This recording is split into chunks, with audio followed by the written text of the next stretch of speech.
Welcome back to Ghouls Night In, the spooky chat show with your best ghoul friends. I'm Penny Snark. And I'm Midge Munster. And Penny, today we are venturing back into a topic we have discussed before here on the pod. But I just can't stay away. So we are going to get back into some alien nonsense today. All right, I'm ready. I'm very excited.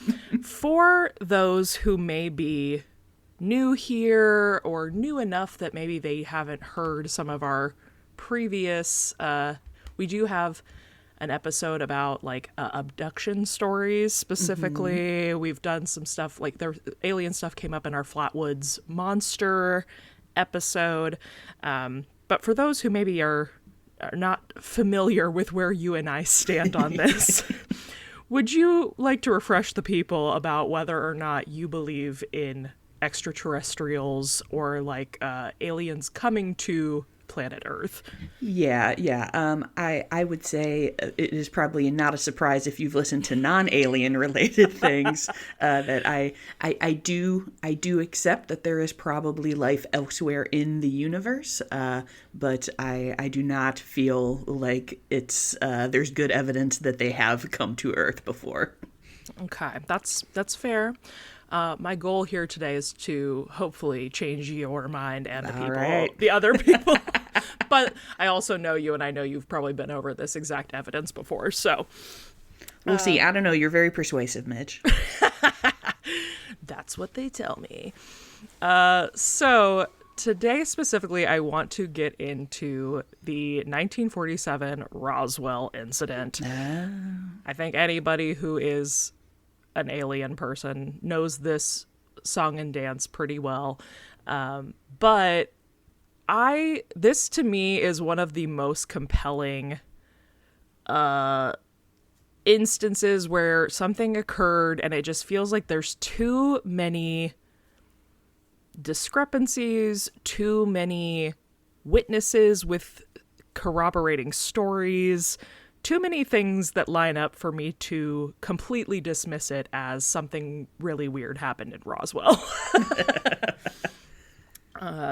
So this, first of all, we did address this a little bit in our abduction episode, but something that, has to be said when you talk about this era of alien sightings, UFO sightings, what have you, is that we are like fresh off the tail of World War II, and we are at kind of the precipice of the Cold War.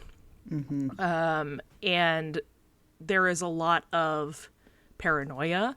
There is a lot of fear. And with the A-bomb and all of that, like people are looking up. Yeah. Very fair. People are very cognizant of things that are coming from above them. So lots of eyes on the skies in ways that maybe there weren't as much of previously. So in this particular instance, we're looking at late June, early July 1947. And before we even get to Roswell, a few weeks before, there was a private pilot named Kenneth Arnold who reported seeing 9 strange objects flying near Mount Rainier in Washington state. And he had described them as moving like saucers skipping across the water. So this is when we kind of first get that coined term flying saucer. Mm-hmm. Before that wasn't really in like the lexicon at all.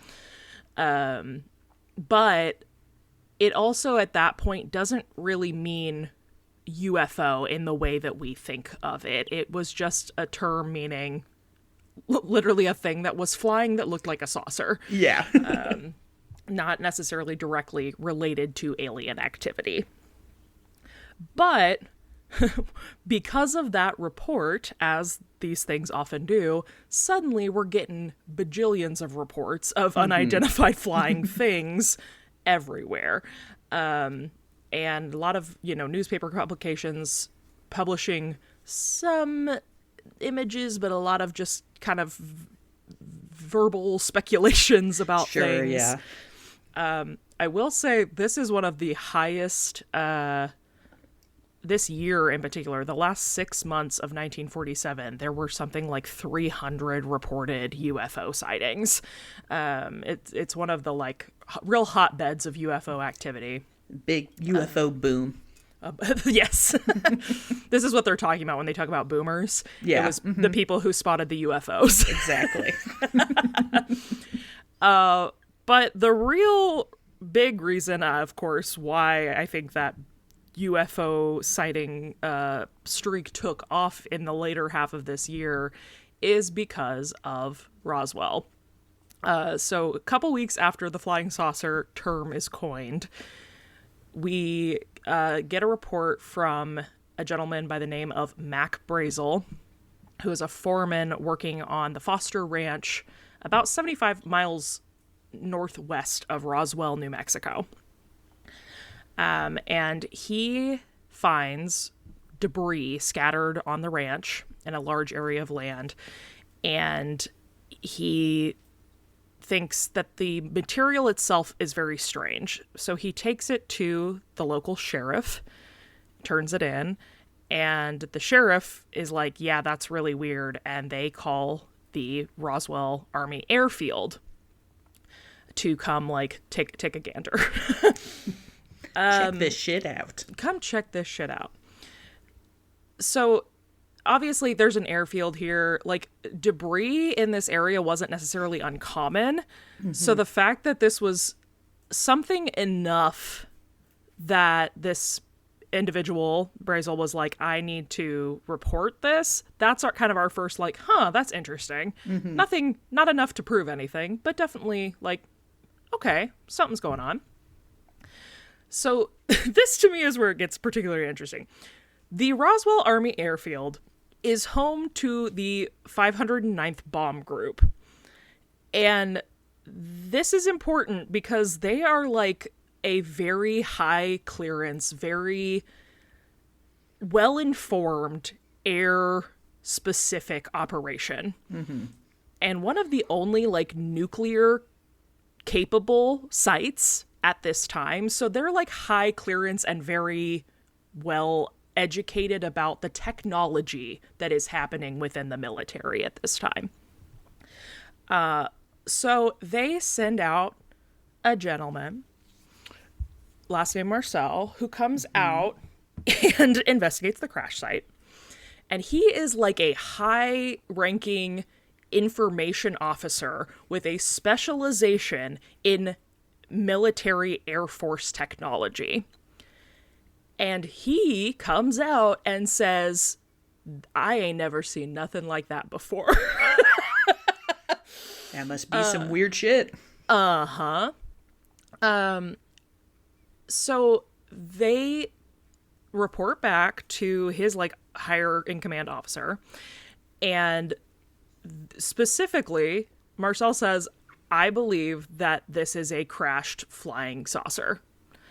Uses that term. Mm-hmm. The next day, the Roswell Daily Record runs a headline saying that they have captured a flying saucer on the ranch in the Roswell region. With like the military signing off on this press release, being like, yes, we found it. And of course, it's 1947. This is like extraordinary news. Oh, for sure. It goes all over. People are like, oh my gosh, it's happening. And they backtrack so hard, so quickly. Like literally later that same day, the commanding officer, General Roger Ramey,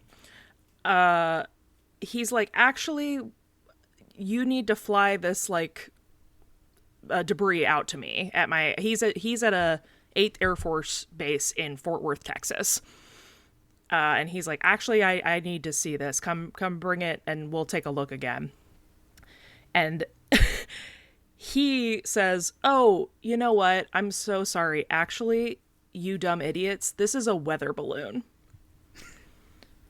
And this is what gets me really, like, frustrated. Mm-hmm. we will share this. I'm speaking across cross-laterally for Penny and I. We will share this photo. So they issue from Fort Worth a secondary press release backpedaling the first statement about it being a flying saucer. And they take photos of, which this is so shady, dude. They bring out Marcel, the guy that was like, yeah, this is alien tech or not, not normal technology. They make him like pose with the debris and take his photo with it. And I cannot stress enough that even as like a civilian with absolutely no scientific information or astuteness at all, this photo looks like somebody grabbed a bunch of tin foil out of their kitchen and crumpled it up and threw it on the ground with like popsicle sticks and like pieces of rubber. Like it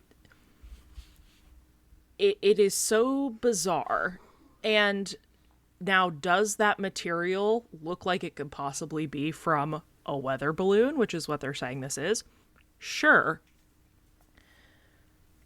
Does it make any sense at all that a insanely informed information security like officer of the Air Force would mistake that material for what he described? No. Yeah. And we'll get into what he said he saw and found here shortly. But like, just very, even if you don't believe in extraterrestrials, this is the first like, okay, so they were covering up something for sure, though. Oh, yeah. Yeah. Yeah. I'm like, I don't have to believe in aliens to believe that the government is lying to me. Is lying. Right. I think we kind of got into that with the Flatwoods Monster, where you said something to the effect, you're like, no, I'm sure the government was fucking around. Right, yes. I have no doubt of that whatsoever. I'm picturing that, like, shaking hands meme, where it's you know, alien believers in aliens and UFOs, believers that the army and government are up to shady shit, and we're like, we're agreed here. Something's up. Something's not quite right. So the press runs a new headline after this, just fully discrediting both Marcel and the rancher, that saying that they are just like idiots, basically. Yeah. And a lot of like very strange stuff happens right after this with the military, which we'll dive in a little bit more to that in a minute. But,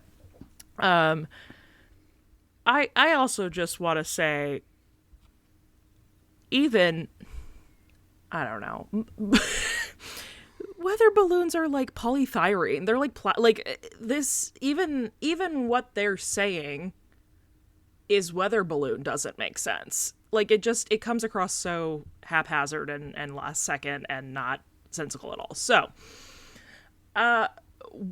basically this works, though. They say LOL JK, and from that point kind of through the 60s, nobody really talks about Roswell again after that point. Kind of fades into obscurity. Now, what we do know obviously is, like I said, lots of UFO sightings for the next several months after this. Also starting in like the early to mid 50s, which we kind of talk about in that previous abductees episode, is when a lot of people start also having alien encounters after this incident. So it's not that we're not talking about extraterrestrial life anymore, but this specific incident kind of fades into the background. Until 1978. When a UFO researcher and nuclear physicist named Stanton Friedman comes around with some questions. He wants to revisit Roswell. And so he goes back and interviews Jesse Marcel, who was the intelligence officer that first handled that debris. And at that point, Marcel is retired. He's no longer military. And he starts speaking his truth. And is like, yeah, everything that we told y'all is a lie. He makes his YouTube confessional video. He said, I never thought I would have to make this video. But this is what I find particularly interesting too. So this is where he starts kind of describing what he saw. And he speaks about this type of metal found on the site that is basically indestructible, but is the thinness of, and I don't believe it was him specifically that said this, it was someone else, but said that it was the thinness of like the foil inside of a cigarette box. Incredibly thin, but could not be like burned, cut. They said they hit it with a sledgehammer, it wouldn't break. Just had properties that did not make sense.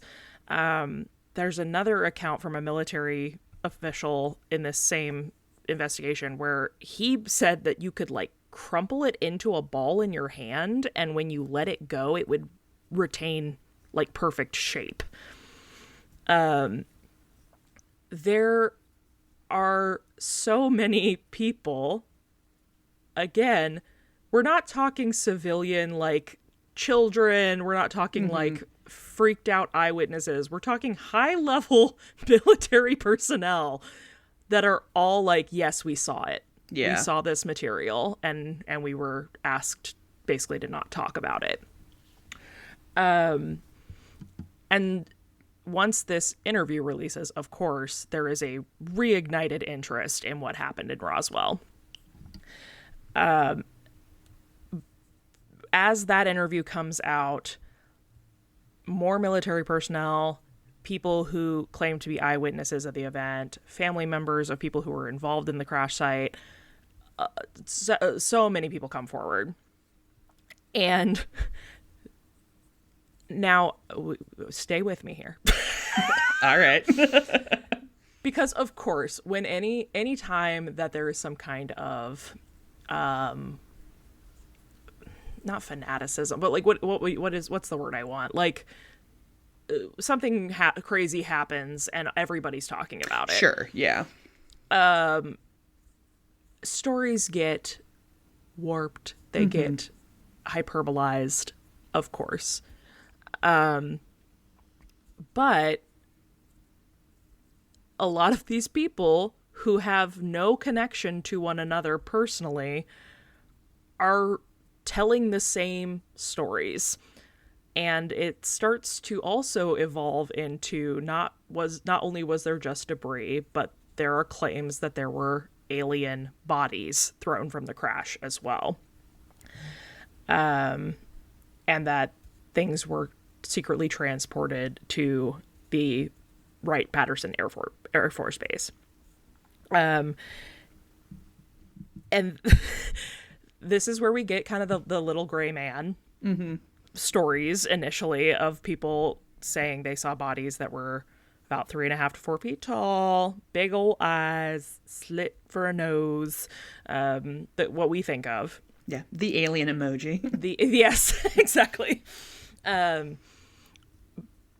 But again, what becomes interesting is the sheer number of people corroborating that exact same thing.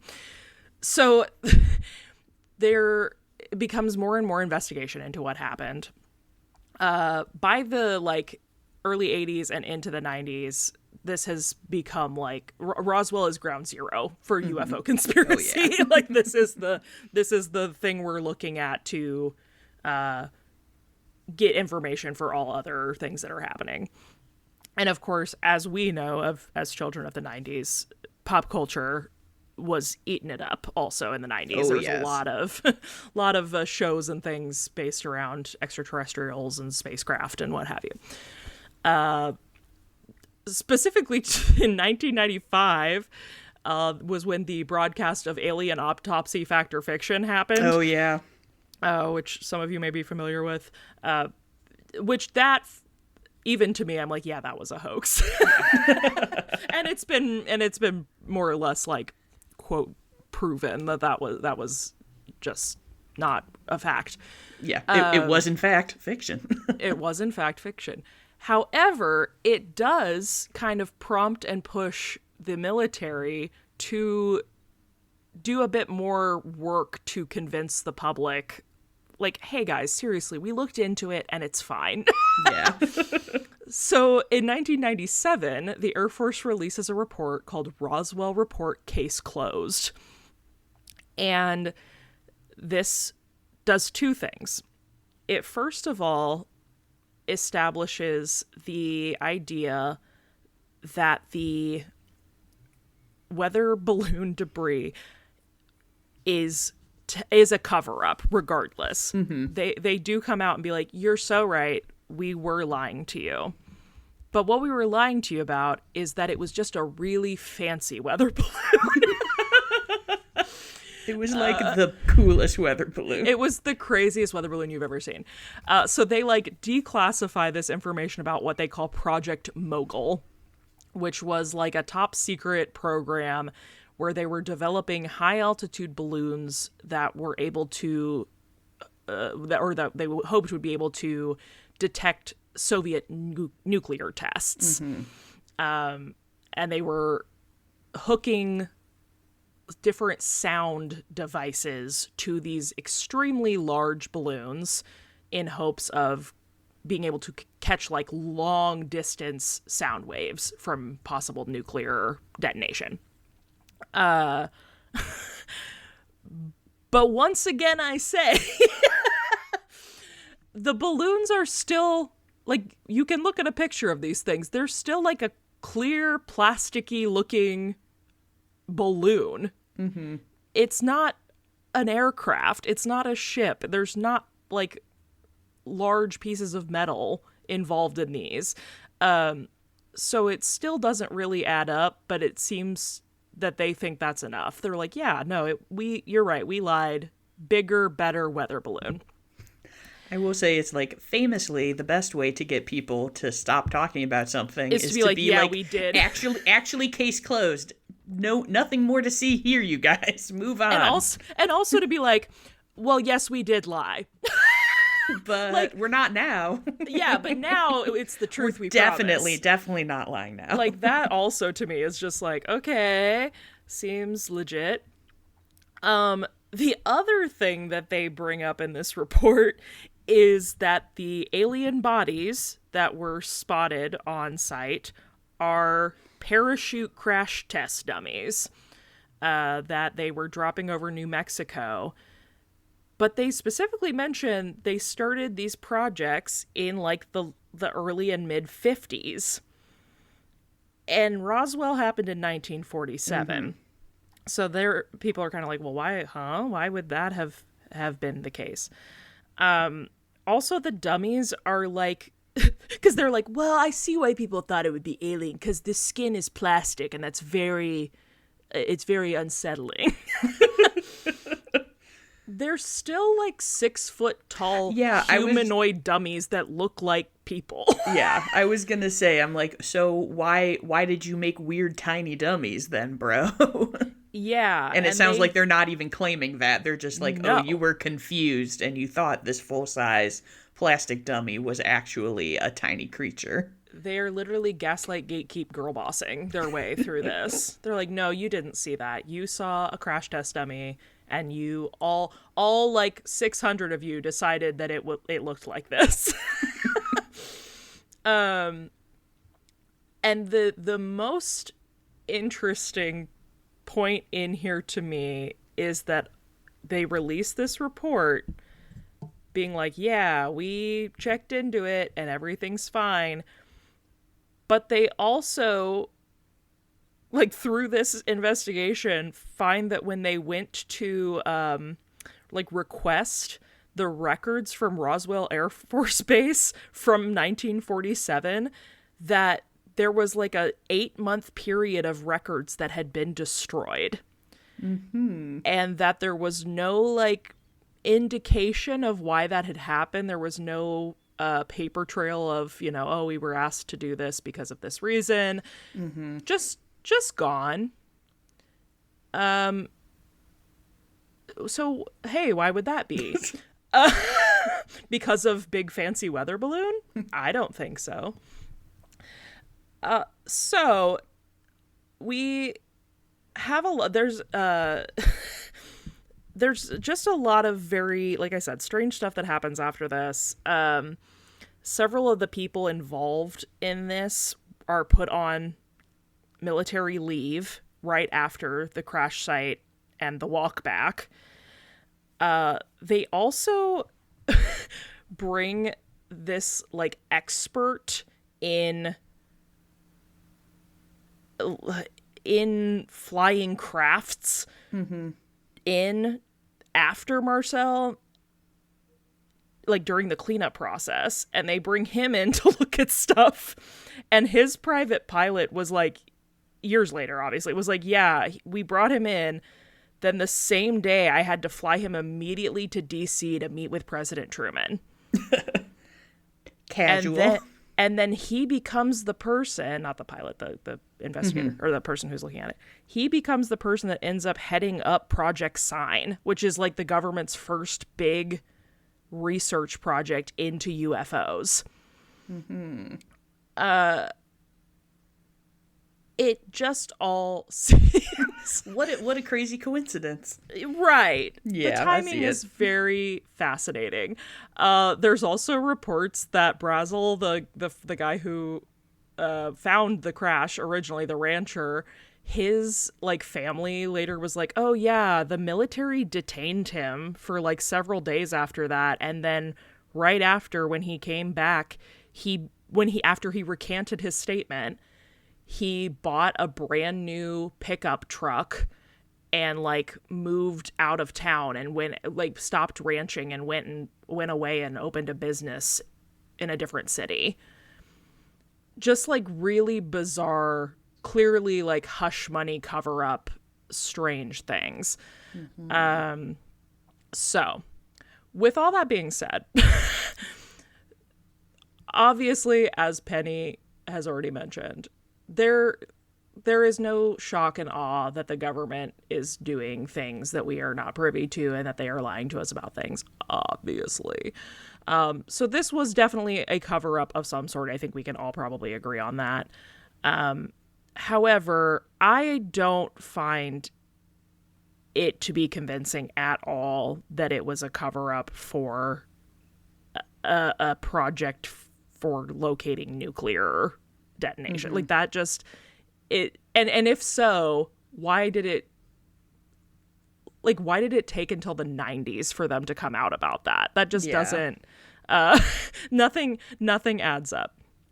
So my conclusion is that I still have always and still do fully believe that the United States government knows that aliens have been here and that they have they have the technology. But I am interested what other people's thoughts on this are. Do you believe in aliens? Do you think they've been here? Do you think that if they came here today, they would look around and say, yikes? I mean, who wouldn't, truly?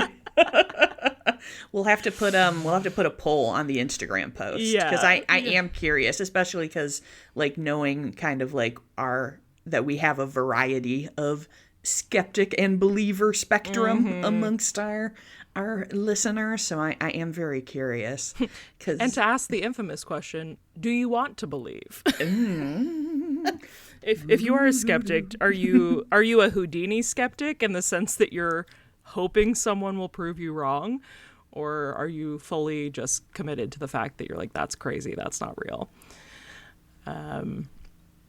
I have been back on my alien bullshit in a big way. I read a book and then everything devolved from there.